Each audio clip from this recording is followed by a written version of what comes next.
అందుకనే భక్తులందరూ కూడా మనోభావాలు దెబ్బతిన్నాయి. ఎవరు ఊహించలేదు వెంకటేశ్వర స్వామి హిందువులకి కలియుగ దేవుడు. ఒక నమ్మకం, ఒక విశ్వాసం.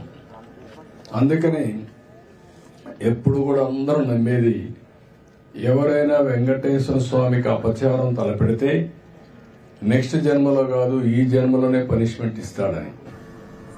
అలాంటి వెంకటేశ్వర స్వామి పవిత్రం చేయడం కోసం కడాన ప్రసాదాల్లో కూడా మీరు నేను ఏదైతే చెప్పానో అలాంటి ముడి సరుకులు ఏవైతే వాడారో ఇవన్నీ నాసిరకం కాకుండా అపవిత్రమైన ముడి సరుకులను వాడారు.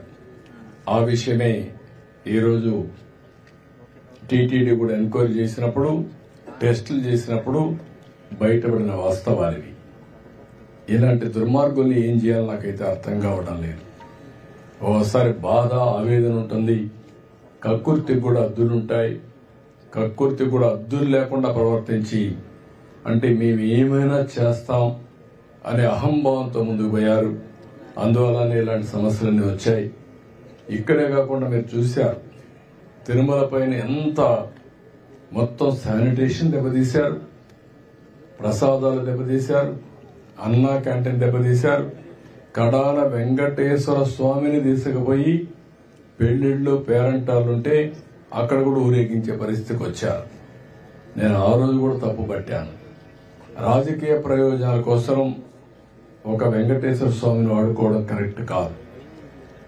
ప్రజలందరూ కూడా, హిందువులందరూ కూడా జీవితంలో ఒక్కసారైనా వెంకటేశ్వర స్వామి దగ్గర రావాలి, దర్శనం చేసుకోవాలి, అదే మరి వారి కోరికలని చెప్పుకోవాలని చెప్పి వస్తారు.